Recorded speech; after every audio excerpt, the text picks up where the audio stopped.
Hola, el presente video es para poder explicar el trabajo de final de maestría correspondiente al programa de inteligencia de negocios de la Universidad UNIR México y se titula Selección de zonas geográficas óptimas para la instalación de escuela de idiomas en Ciudad de México y Estado de México. Voy a compartir pantalla para poder comenzar. Bien. Bienvenidos, mi nombre es Luis Alberto Arizmendi Palma. La agenda que vamos a revisar en este video es la presentación del proyecto, proceso de negocio y a través de la metodología de Kimball vamos a revisar el eje de datos, eje de aplicación, eje tecnológico, perdón, eje de infraestructura y las conclusiones. Problemática de negocio. El objetivo general. El cliente opera escuela de idiomas y necesita que le ayudemos a definir mediante una metodología data-driven dónde abrir 5 escuelas en la Ciudad de México y el Estado de México. El presente trabajo tratará de resolver con estrategias de inteligencia de negocio, es decir, totalmente orientada a datos, cuáles serían las zonas en las que pudiera tener mayor éxito la instalación de una escuela de idiomas. Para este análisis, la Ciudad de México y área metropolitana, que incluye Toluca, se dividirá en 8 zonas. En estas zonas ya hay escuelas, las cuales se pueden ver representadas por puntos en color morado. Todo el área que vamos a analizar está dividida en 8 zonas, como lo estamos viendo en la tabla. Dentro de la Ciudad de México existe la zona centro, norte, sur, poniente y oriente, y estas zonas tienen cada una están alineadas a diferentes alcaldías. Estas alcaldías están contiguas y se podrían analizar de una forma integral. También la zona del Estado de México, la zona de Catepec, que está integrada por diversos municipios, zona de Nezahualcóyotl y zona de Toluca. Lo que queremos responder son, ¿qué características tienen las zonas en donde están las escuelas que hoy actualmente ya existen? Es decir, la competencia. ¿En dónde están las escuelas de la competencia más exitosa? Y si puedo encontrar zonas similares a donde están las escuelas si analizo cada zona. Proceso de negocio. Este proyecto se considera como una sola entrega, es decir, no tiene actualizaciones con datos futuros. En ese sentido, el proyecto pretende responder a un proceso de negocio estratégico con datos analizando la geografía, factores demográficos, socioeconómicos y factores externos para poder instalar una escuela de idioma por cada zona. Vamos a empezar con una clusterización del territorio con base en los indicadores demográficos e indicadores socioeconómicos. Posteriormente, vamos a identificar la competencia para determinar en qué clústeres o zonas está la competencia y dónde está la competencia más exitosa. Posteriormente, vamos a revisar los factores externos como acceso al sistema de transporte colectivo metro o acceso al metrobús. Y con todo esto vamos a emitir las recomendaciones que van a ser las zonas identificadas por su similitud a donde hay más escuelas exitosas de la competencia, pero que no está la competencia. Y esa sería la zona que pretende dar la recomendación y la conclusión del proyecto.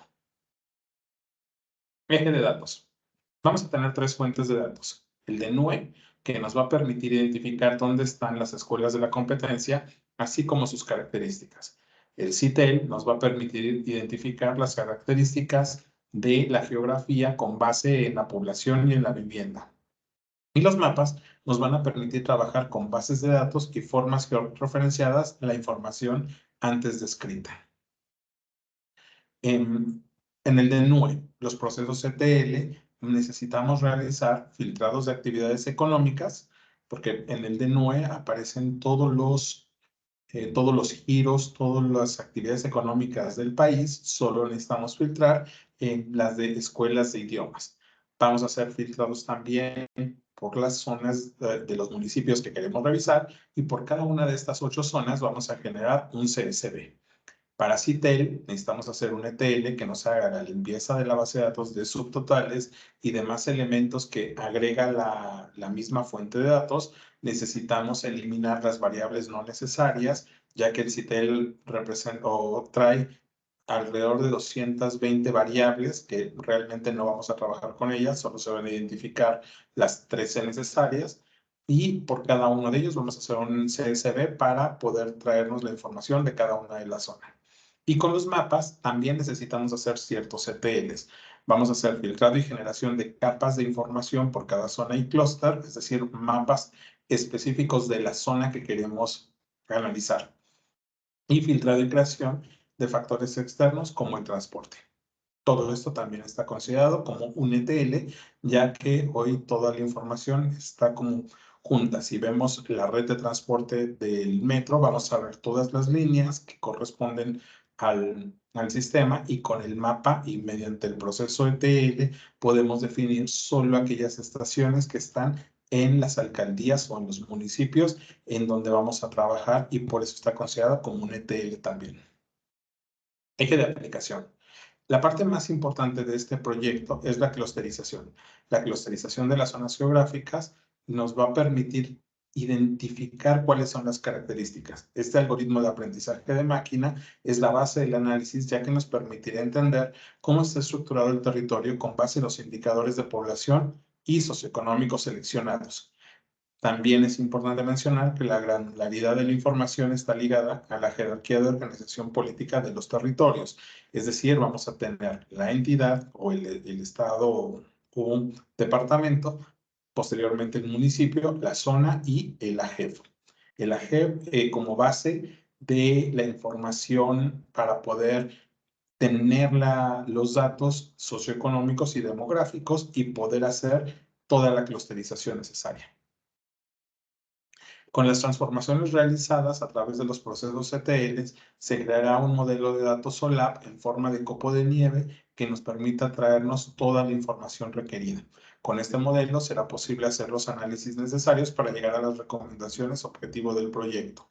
Y se propone una visualización de la información, un entregable de un reporte totalmente visual, tomando en cuenta un storytelling acorde al proyecto, así como el uso de los conceptos de percepción visual.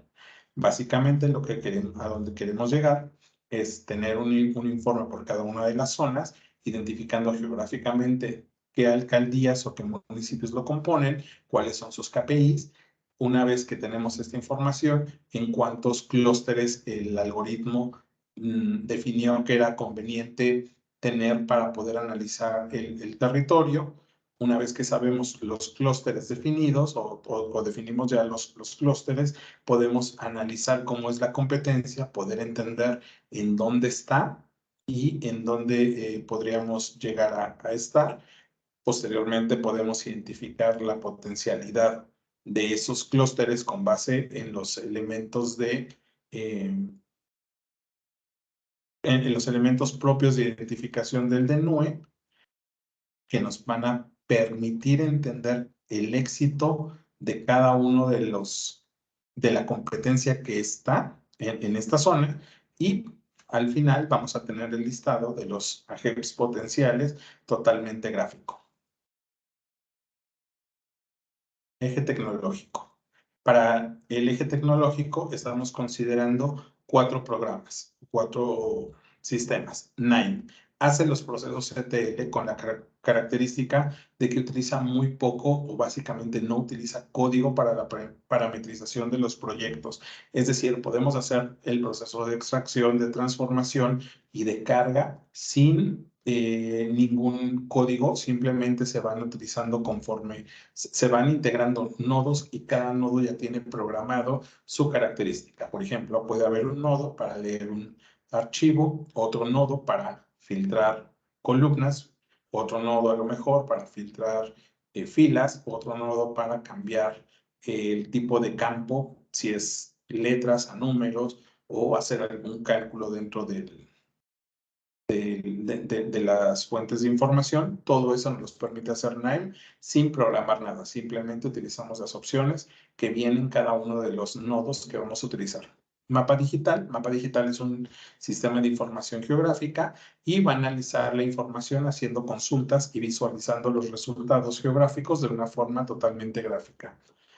Vamos a utilizar Python para parametrizar el algoritmo de aprendizaje de máquina que va a ser la clusterización, y vamos a utilizar Power BI para la visualización y el entregable final. Eje de la infraestructura. Este proyecto se considera como una sola vez el procesamiento y posteriormente la entrega. Y con base en esto, tenemos que considerar que las fuentes de datos no son excesivamente grandes y no está en constante actualización. Debido a esto, ponemos que este proyecto puede ser ejecutado con una infraestructura totalmente local, es decir, en una sola computadora de personal se puede hacer el procesamiento de los datos, todo el factor ETL y todo el procesamiento del reporte final para poderlo entregar. No necesitamos computación en la nube, debido a que no va a estar en constante actualización, las fuentes no son tan grandes y podemos generar todos los entregables de una forma local y poder cumplir con el proyecto. Para ejemplificar todo lo que hemos descrito, lo que se ha descrito, vamos a poder revisar la zona centro. La zona centro está compuesta por las alcaldías Cuauhtémoc, Venustiano Carranza y Benito Juárez. En total, estas tres alcaldías está dividido o contienen 406 AGEPs. Cada AGEP es una representación del territorio con delimitaciones perfectamente establecidas y que tienen ciertos elementos que las hacen la unidad territorial del INEGI. En estos AGEPs hay 92 escuelas ya instaladas en esta zona. Voy a hacer un poco más grande esta gráfica para poder ejemplificar que en esta zona el algoritmo de clusterización nos está recomendando 3 clústeres, clúster 1, clúster 2 y clúster 3, los cuales con la altura de la barra y del punto nos están indicando qué tan altos son su población y sus condiciones socioeconómicas, y por eso los está dividiendo de esta forma.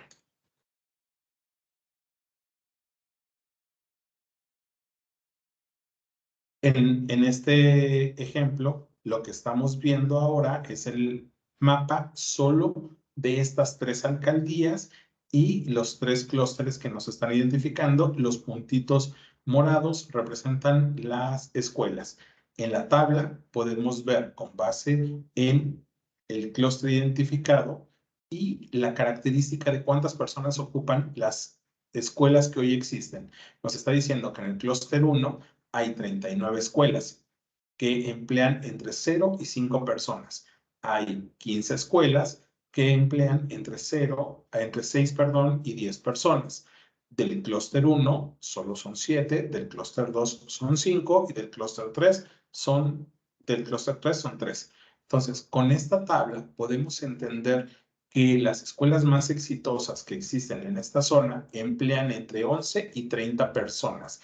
Y el clúster donde más se da este éxito es el clúster 2, donde hay 18 escuelas. Entonces podemos definir que en el clúster 2 es donde podríamos tener alguna escuela de mi cliente como una zona objetivo, y tendríamos que estar revisando que no exista ya una escuela. Por ejemplo, el azul más clarito del mapa significa el clúster 2, entonces estaríamos diciendo que en esta zona hay escuelas muy exitosas, entonces no me convendría estar por aquí, me convendría estar por acá. Pero dentro de todos estos clústeres, ¿cuál es el que mejor me conviene? Eso lo podríamos ver con un factor externo. ¿Cómo lo estamos revisando? En este mapa podemos ver ya cuáles son los clústeres 2, porque son nuestros objetivos en esta zona. En rojo tenemos los clústeres que ya tienen una escuela instalada, por lo tanto no sería nuestro objetivo recomendarlo. En amarillo vamos a tener clústeres 2 que no tienen escuela y que probablemente sean opción. Pero vamos a tener también clústeres en verde, los cuales son iguales al clúster 2, a los amarillos, que son clústeres 2, igual que no tienen ninguna escuela de la competencia, pero en su factor externo tienen acceso a metro o a Metrobús. Por lo tanto, los verdes serían serían los clústeres que estaríamos recomendando a nuestro cliente que podríamos encontrar ahí alguna zona para poder instalar la escuela de negocios. ¿Cómo lo estamos representando? Tenemos 192 AGEPs en Cluster 2. El 11% de estos 192 AGEPs ya están ocupados con una o más escuelas de la competencia. El 61% de los AGEPs en Cluster 2 tienen potencial A, es decir, serían los amarillos, es decir, son Cluster 2, son mis objetivos, pero no tienen acceso de transporte público, metro o metrobús. A esos que sí tienen este acceso es el 26% de los 192 y los estamos definiendo como potencial AA. Entonces, mi entregable estaría alineado a poder listar todos estos AGEPs que estamos viendo y poder, los verdes, y poder decir, aquí podemos buscar un predio o podemos construir o podemos rentar alguna oficina, y tiene todas las características de las... la zona tiene todas las características donde la competencia tiene las escuelas más exitosas. Conclusiones. La base del éxito radica en la comprensión del negocio y objetivo que queremos resolver. Con esto lograremos direccionar los recursos de forma clara y eficiente. Entonces, en la figura está tratando de mostrar que la base es la comprensión del negocio. Posteriormente, si comprendemos el negocio, necesitamos hacer la concepción del producto y sistemas que van a satisfacer la necesidad planteada. Luego vamos a estructurar lógica y físicamente los recursos de información requeridos, planear los recursos de hardware y de software necesarios, y una vez con todo este proceso vamos a dar una dirección del proyecto para lograr la entrega. La otra conclusión es que el proyecto incorpora dentro de sus fases diversas herramientas de inteligencia de negocio para lograr crear el conocimiento claro y verídico. Es decir, estamos utilizando una parte fundamental de cada sistema, logrando que trabajen de forma tal vez independiente, pero sí de forma secuencial para lograr tener un conocimiento claro. Dicho de otra forma, lo que hacemos es tomar lo mejor para el proceso de cada sistema y ponerlo al servicio del proyecto para lograr un entregable de la mejor forma. Probablemente Power BI pueda hacer clusterización, pero es más eficiente hacerla en Python para poder tener mayor control tal vez sobre el setup de la clusterización. Probablemente Power BI puede hacer procesos ETL a través de Power Query, pero sería mejor hacerlos en AIM para poder hacerlos de una forma más eficiente. Probablemente también Power BI pueda trabajar con mapas, pero al trabajar con mapa digital puedo hacer cruces sobre información geográfica y verla de forma visual para poder tener más claro o poder tener mayores elementos que nos permitan tener un proyecto más robusto. La otra conclusión es que las recomendaciones que arroja el proyecto con base en su objetivo son totalmente ligadas a un descubrimiento derivado del análisis de información, es decir, es totalmente data-driven. No, las recomendaciones del proyecto no están alineadas a decir, es que yo conozco esta zona y conozco cómo es la gente que vive aquí, por lo tanto pienso que pueda tener buen éxito instalarnos en esta zona. No, el proyecto lo que hace es analizar con base en datos la información y con eso logra hacer la recomendación, quitando totalmente el yo pienso, el yo creo, para poder ser totalmente data-driven. Y tomando en cuenta todo lo anteriormente descrito, podemos concebir el presente proyecto como la aplicación de todos y cada uno de los conceptos que estamos estudiando y que se fueron describiendo. Es decir, plantea la necesidad de utilizar un algoritmo de aprendizaje de máquina. Toma información de fuentes de datos diversas, censos, geografías, servicios urbanos. Contempla un entregable de visualización de datos, muestra resultados basados en datos y está estructurado con base en la metodología de Kimball. Muchas gracias por su atención.